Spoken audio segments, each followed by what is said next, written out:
इस प्रकार 3.5 शक्तियां इस महाराष्ट्र में पृथ्वी तत्व से निकली हुई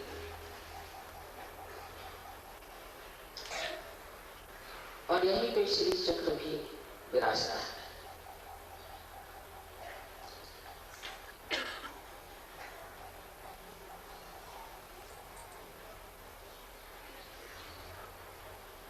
आप लोग सब जानते हैं कि महालक्ष्मी ही मध्य मार्ग है और उस मध्य मार्ग से कुंडलिनी का जागरण होता है।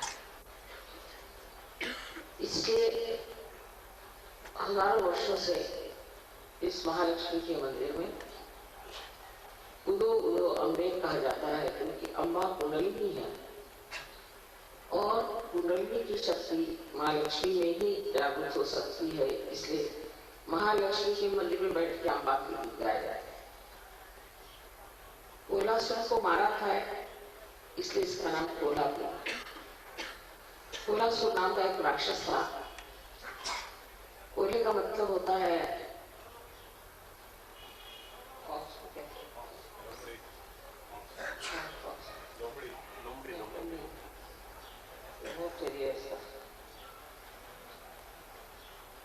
क्या कहते हैं?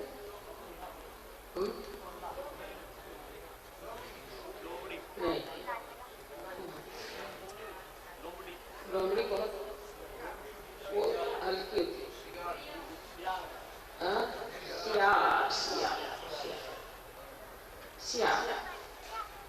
सियार के रूप में वो आया है, मतलब उसकी शक्ल सियार के जैसे। उसको देवी ने मारा, इसलिए इस जगह का नाम कोल्हापुर को मारने की वजह से कोल्हापुर पड़ गया।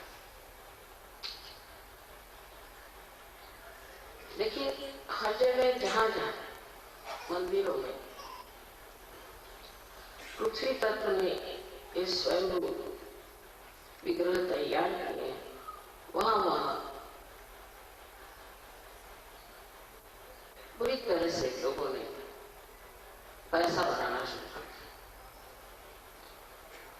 और मंदिरों की तरफ कोई ध्यान नहीं दिया। मंदिरों की हालत बहुत खराब, लोग अपना पैसा बनाते हैं। इसलिए कभी कभी लगता है कि इन मंदिरों में चैतन्य दब सा जाएगा। अब आप लोग आए हैं, हो सकता है कि फिर से महालक्ष्मी की शक्ति इन मंदिरों में जागृत हो जाए।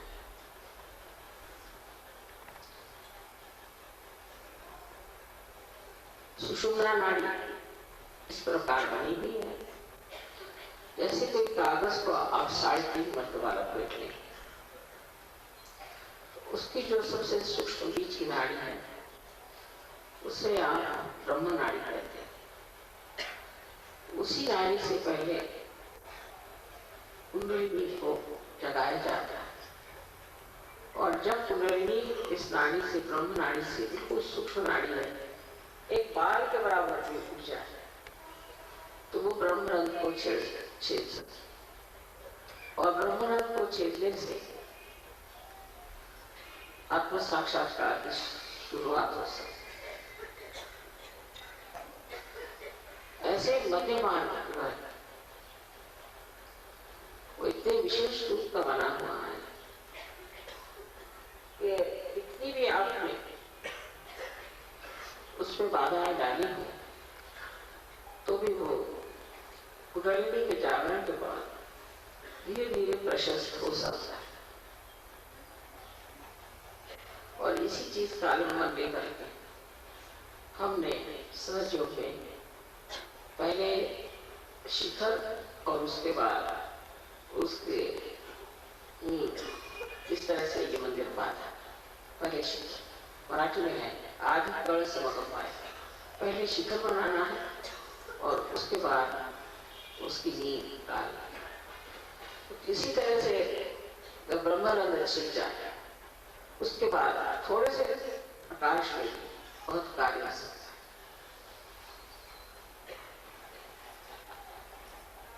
सो आज हम लोग महालक्ष्मी की पूजा करने वाले हैं। मराठीत सांगायलाच नको महत्व कोल्हापूरचं सगळं तुम्हाला माहिती आहे. पण एवढं जाणलं पाहिजे की जोगवा इथे इतक्या दिवसापासून आपण राहतो. परवा मी मला विचारलं का हो महालक्ष्मीच्या देवळात जोगवा कशाला म्हणतात ते. महालक्ष्मी के मंदिर में जोगवा गाते माने जो माँ से जो हमें योग कीजिए, हमें योग कीजिए. माँ से महालक्ष्मी के मंदिर में बैठ के क्यों गाते हैं, महालक्ष्मी के मंदिर में बैठ के दो नंबे क्यों गाते हैं. तो त्यांना काही उत्तर सुचेना. मी त्यांना सांगितलं की महालक्ष्मी हे मध्यम आहे, सुषुम्ना नाडी आणि त्याच्यातच प्रगतीचं जागरण मग असं.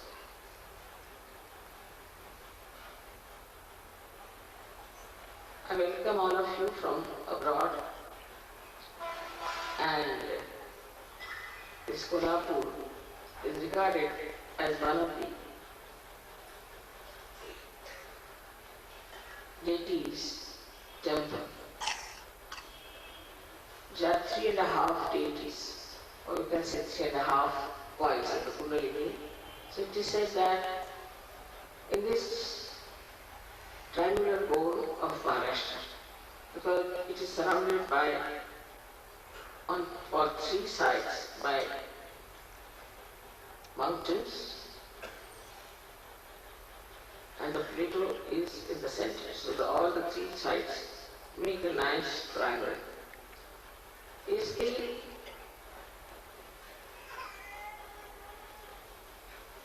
Kundalini of the whole universe, of the whole world, is expressed by Mother Earth in Maharashtra.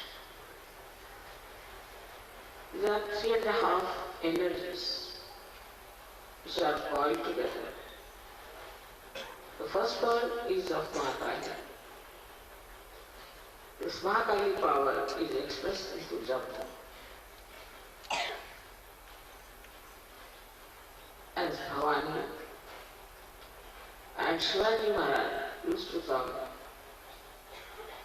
on a horse all the way for miles together to get the darshan of this Bhavani at Puja. He knew this. And he had a sword which was called as Bhavani Talwar, and people said that the goddess herself has given this sword to him. And the second one is Mahasaraswati. He is at Mahurgad. We always sing Mahurgad, our song, that is the one. Is Mahasaraswati, which is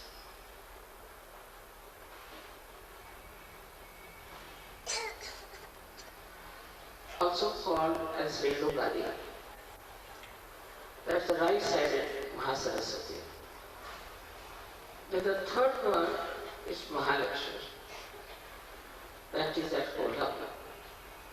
Here, a very bad demon called Kolasa was killed by the mother.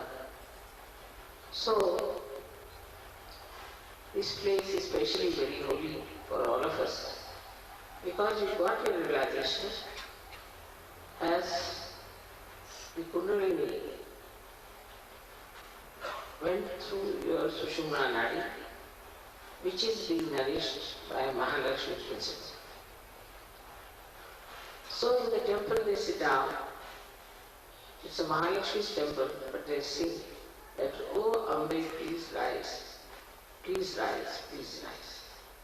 This comes with the full understanding of the Sushumna Nadi. But 99.9% people don't know, because all the knowledge about Shakti is being lost due to the different timings, and people never worry about it.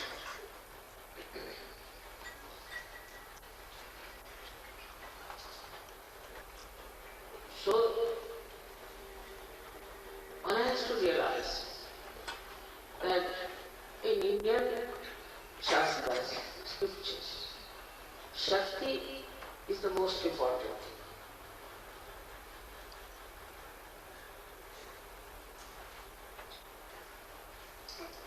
It is to be understood. Why? Because, say now, if you have a light, or if you have fire, what is the power of fire? The power of fire can be that it can give you light, it can burn away things. But supposing it does not have its power, then who will care for fire? Nothing. So anybody who hasn't got the power of being the spirit, it is useless. So this power, the Shakti, has to be awakened within us because we do not have the power of the spirit. We have to have the power of the spirit. That's only possible if you get your self-realization. That is the reason it is very important that we should pay attention to our power. Now this power is made as the power of a mother. Mother is the most loving relationship. And through that relationship, all the love is expressed. That is why the Shakti is that of a mother. And affection, the love, the patience that mother has for her children. The Shakti too has the same powers. And that is how the Shakti never can harm. Out of all these Shaktis, all these powers, the highest of all is what we call as the Kundalini, because without her you cannot get realization. But also we can say, higher than that or complementary to that is Mahalakshmi power. Without the Mahalakshmi, you cannot rise. This is the ladder through which this power of Kundalini can rise. So both the powers are very important and very much related to each other. Mahalakshmi principle starts when we have finished with Lakshmi principle. Like in the West, people are fed up with the fears, fed up with all the riches and all that. So they are thinking, what have we achieved? We have gone into balances. So what should we do? We have to balance ourselves. So how do we balance ourselves? We have to have the knowledge of the spirit. That is called an adhyatma. You have to know what is the knowledge of the spirit. And to know the knowledge of the spirit, Kundalini has to be awakened. And that you are to be connected to this all-pervading power. Once that happens, you just become one with that energy and you get transformation into yourself. Because there is light, and in the light you can see all your problems, all your defects. And also if you know how to correct it, it's the easiest thing to do, is to get transformation itself. All of you have been very much transformed. And now I find it difficult even to recognize you. Because all your faces are changed, your attitudes are changed, you look so different, so beautiful. Today seems to be a special day for me. We are in Mahalakshmi temple. That Mahalakshmi is being awakened. And I feel really in that state of thoughtless awareness. I don't know how I'm talking. And I'm just in the meditative mood, absolutely meditative. Because when you are in the center, you don't think. You are in meditation. That is why Mahalakshmi is very important. So when you are fed up, you can feel there is something missing, and then you take to Mahalakshmi festival. But in India, because of so many saints, we feel that we should short-circuit. But let us develop our own adhyatma. Let us develop our knowledge of Atma and then take to science. So there is no more imbalance with it. Because without the foundation of adhyatma, knowledge of the spirit, you take to any kind of progress, you can talk it down. That's why all the Western entrepreneurs, enterprises, and also projections of religion have gone to waste. Because there has been no balance. It is important that we must have balance within ourselves. Now in India we have people who have this idea, at least that you have to rise higher than materialism, and that you have to become one big Virat, part and parcel of the whole. This they know. And that's what, by knowing that, once they get to Shri, they grow very deeply, depth. But depth they have achieved with this faith, that we have to be self-realized and that we have to feel the all-pervading power. This conviction itself gives them the depth. And so when they achieve realization, they just go down very deep. But most surprising, people who have never heard about Ganesha, who have never heard about Kolhapur, who have never heard about Mahalakshmi, are sometimes much better, much more deeper than the people who know all these things by heart.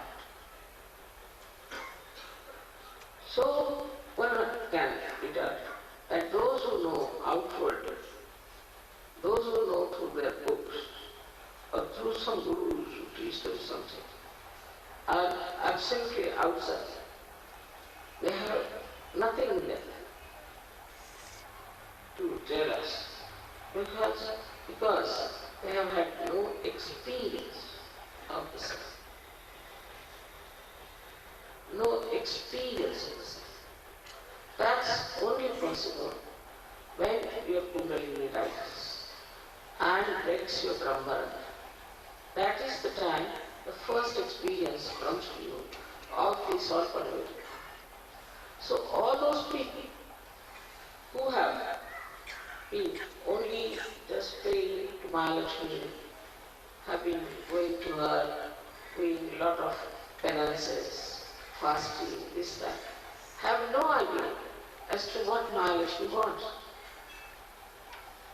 And they always complain to me, Mother Gita, please, we have done that. People are very religious. They are doing all kinds of ritualism, what we call as karma kanda. But with that, they do not reach where you have to. So one has to understand that whatever has been written and told about all these great things in India, people may know in words, but in experience they do not know. So Sahaja is very important to give them this experience so that they can really verify whatever is said in the science of spirituality about getting realization is absolutely true. Not only that, but it's very practical. And every person who gets realization can understand it very well. So we are here in a very holy place full of unholy people. But still, there are some very great people here also. And because of Mahalakshmi, they make very good ornaments, because these ornaments are offered to the goddess. You can feel there a kind of a subdued feeling for God, feeling for spirituality. But they do not have the experience that you have. So you are much higher than all of them. And those who have experience can feel more as they go to the temple. You can go to the temple to see this place also. But give yourself a big bandhan, because I've seen next to the deity, there are very fine people sitting. They're doing all kinds of commercial activities. They're selling flowers, they're selling. So to be careful with the bandhan, you can go and see yourself. Now they say that if temple is made because it is Swayambhu, it's the one that has come out of Mother. You can see yourself if there are vibrations. And moreover, you must know that this puja of these deities are done by people who are not at all in any way religious, but are just commercial. Commercialism can never give you any satisfaction, can never give at all any satisfaction. Apart from that, it can take you to something unknown, of dangerous shores. But if your faith is pure, without any greed, without any demands, then you develop your depth within yourself, which is very helpful after sadhana.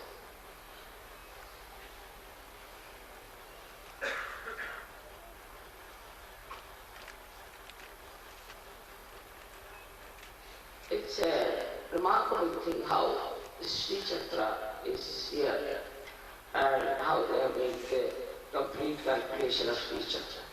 I met a scientist in Russia, in Moscow, who has done research, very much big research on this Shri Chakra. Now, so we have Shri Chakra on the right side, on the left hand side we have Vedanta. So all the things that we do with hands after realization are worked through on the right hand side Shri Chakra and the left hand side Vedanta. Now, how it works is a very complicated thing. But we don't have to worry about that. As soon as you put your hand on somebody, the chakra knows how to work it. It works by itself. As if it is a built-in mechanism within us, which knows what sort of vibrations we give to a particular person, for a particular cause, or a particular purpose. If that person has certain defects also, these chakras know what is being emitted, how to work it. So, it is not that we have Kundalini awakening, only these chakras are awakened. We also have these two chakras awakened within us because of Kundalini. But if you have a Shri problem, then you can find that your hands are stiff and you cannot feel guidance, or we can say the divine intentions of realization. Because when you start using your hands, you don't feel any vibrations. So how will you know what's happening? It's a very complicated thing, and for that complicated thing, these instruments are made already, prepared already. They are quite equipped with all the knowledge that is necessary, like the feedback as you call it, or we can call it a complete programming is there. So as soon as you put your hand on a person, the programming starts working it out. Because it is programming is done by God Almighty, it can never be wrong. It cannot be two different things as far as one is concerned.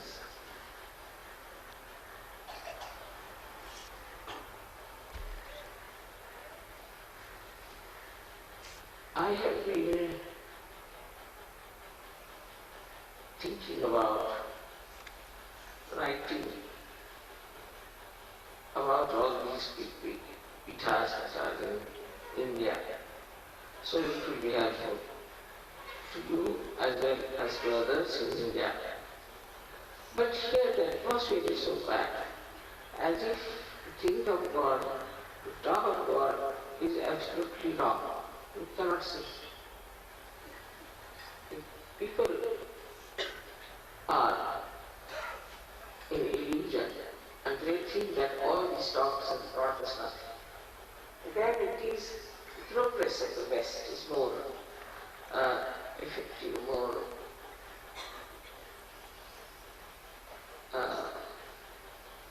apparent, that they can see how you have progressed in materialism.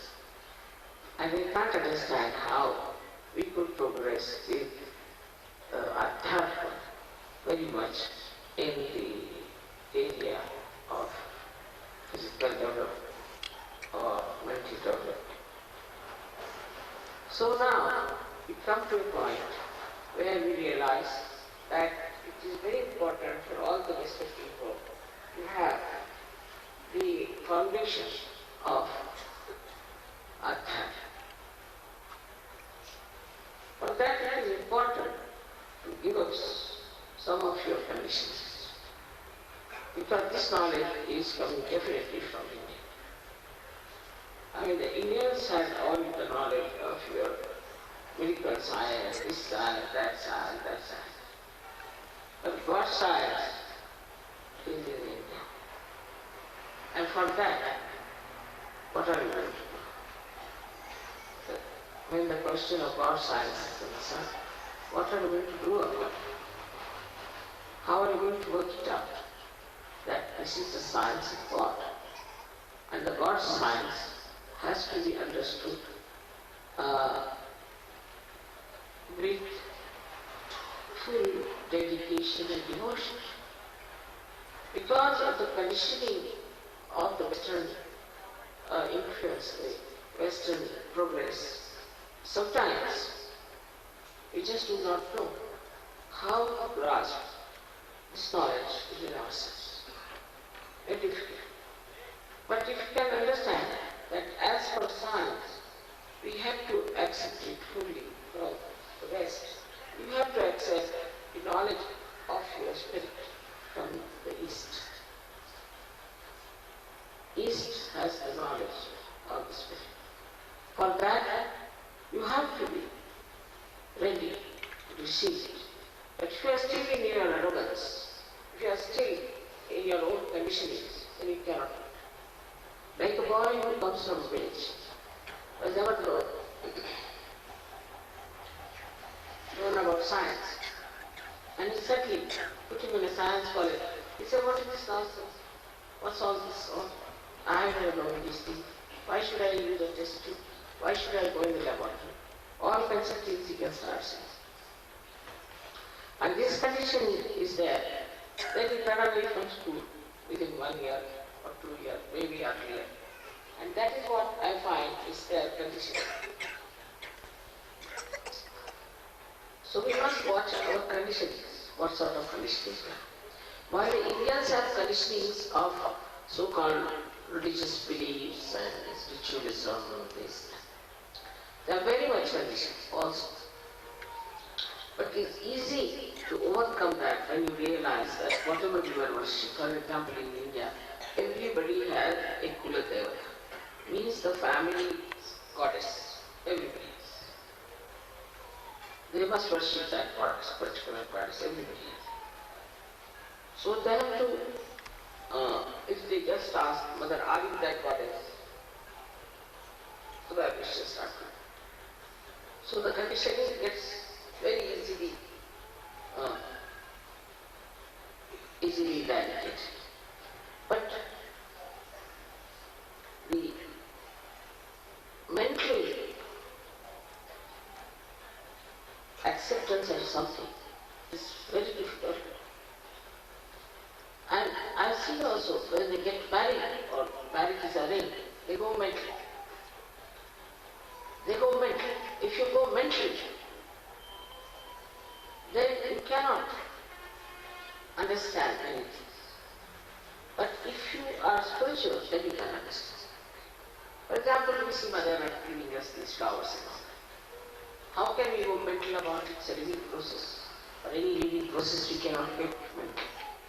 So now you will say, all right, this is because the seed has got this and the seed is planted. But how? Why? That you can't answer. They never answer. Then you keep quiet. But say, if there's a seed, you say, all right, this is Mother Earth. She wants to give to her children these flowers, fruits, these trees. So she's working it out. So one has to jump from one conditioning of materialism. Now you should see in matter, energy never moves. Energy is extra. It never moves. And also energy which are moving, so-called, like electricity, this, that, are absolutely blank. Supposing there is electricity here flowing, all right, well and good. But supposing somebody stops it, stop. It has no mind. It is a mindless thing. So in materialism, you become mindless. You start seeing also that in yourself, that you have become mindless. And becoming absolutely, I should say, like the body, which is mindless, which is fixed quantity. And I see very much clearly in the West, I've seen that people have very fixed idea. It's difficult for them to get out of it because they don't have that movement towards the spiritual subtlety where one can use the mind to do something. We would say that Mother Earth has got the mind. No, that nobody can believe in the West, except for certain. That the Mother Earth produces these vigrahas. She produces these stages. Nobody will believe. How can you believe such a thing? That this Mother Earth thinks, that this Mother Earth produces these things. But logically you can say, logically. Say a tree has a certain height. The fruits have a certain shape, certain colors, flowers same. Who changes all the seasons? Especially in India, it's very clear for 6 seasons. It's called as the Tamara in the Patiloka. Now, that is the one which is a lady which thinks. She has a mind of her own, she decides. And she works out. This concept was doubly denied in the West. First is that they cannot accept equality. Woman has no part. Right from Socrates onward, nobody has talked much about a woman, except of course there is Satya and all that, but it's very minor roots there. Greeks had goddesses who were just like human beings, so that also gets ruled out. And very little was accepted.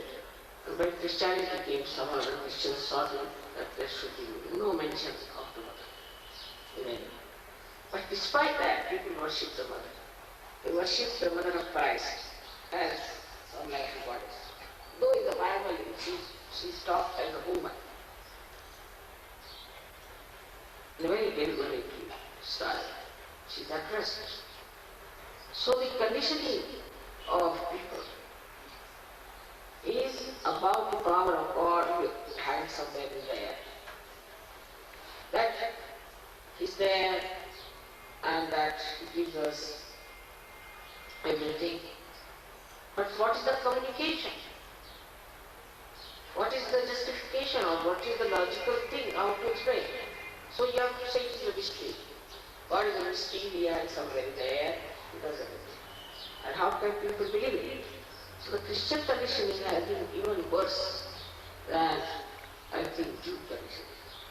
Because they just took it out Christ further away. So the painters, artists couldn't do that. They wouldn't accept, they act the mother things. But it's spite of the mother who has not been respected, that should have been edified, which is a very wrong thing. Why Mahalakshmi herself incarnated as Mother Mary. Herself. And to say about Mahalakshmi as a woman, I think is a complete insult. And where women are insulted like this, where the goddesses are insulted, you cannot expect any spiritual growth unless and until you accept that it's the Shakti, the mother, who is the only thing that the communication between us and the divinity. So this conditioning, Christian conditioning has to go out as far as the motherhood is concerned. It's very surprising sometimes when I see how these people are trying to bring down the level of a goddess to just a woman. So this is a very big blessing in India, that they respect mother as the Shakti. And that the whole thing is done by the movement of the Shakti, by the thinking of the Shakti, by the coordination and the understanding and the planning of the Shakti. It's not done by God Almighty. It's just a spectator. She does it. Once that concept can fit into your head properly, then you will see so many conditionings withdrawn. Because religion was organized, and in an organized religion you can put whatever you like, the way you want to put it. And it was such a big mistake. By that, people developed a lot of ego, lot of things against women. And also, the first sin they call the original sin and all that is because of women. They really ill-treated women, and they have no respect for them.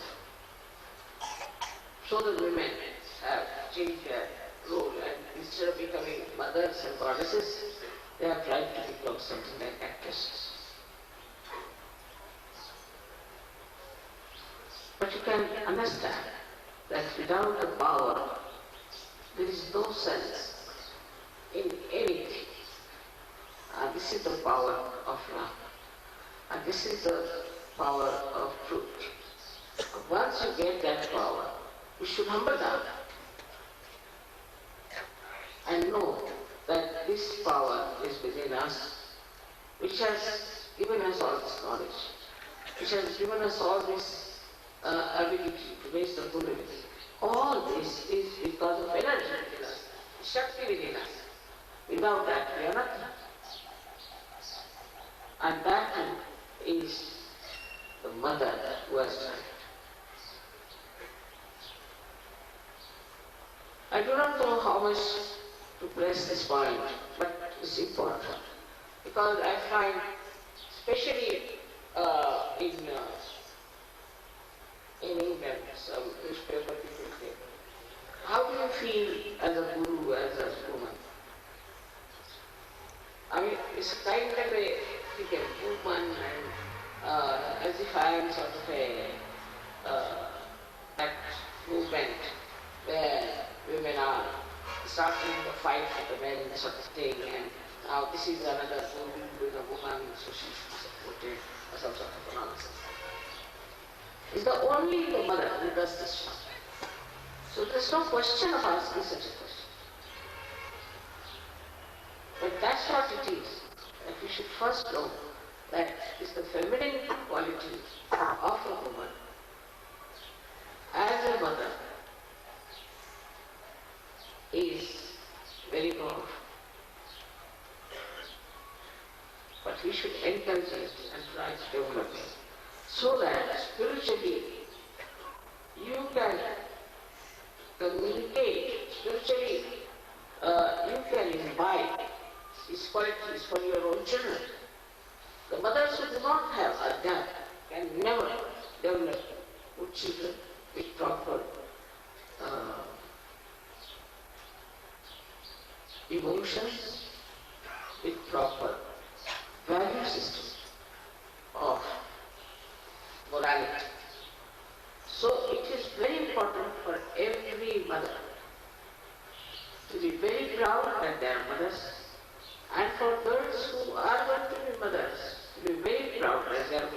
others, and that they represent the Shakti.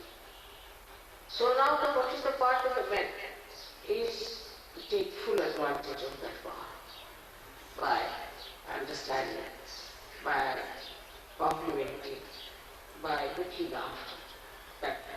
I am not talking only about your wives, I am talking about your sisters, your daughters, your mothers, and the whole society where women are to be respected and they have to be respected.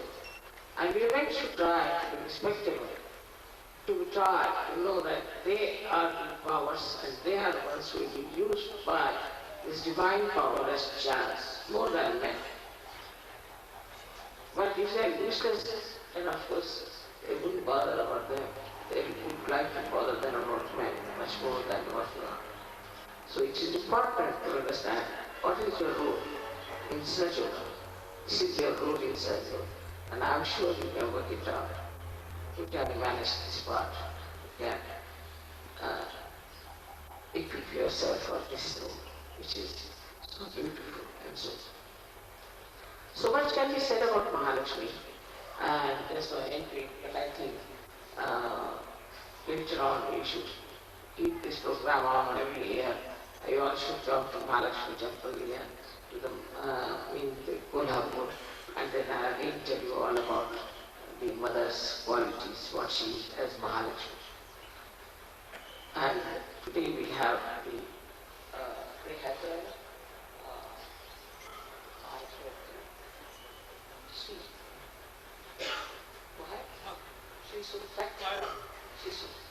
Shri Sutta is about Mahalakshmi's qualities. But okay, I think we have Ganesha's, okay, and then we have this. So seriously must understand what is it. इसकी पवित्रता बढ़ा रहे हैं. आशा है आप सब आराम से रात की देर से आए हैं. बहुत देर हो गई. मैं सोचती थी कि पता नहीं कितने बजे पहुंचे. बहरहाल जो भी हो, आशा है आज की पूजा में आप लोग फिर से पूरी तरह प्लावित हो जाए. सबको आनंद आशा.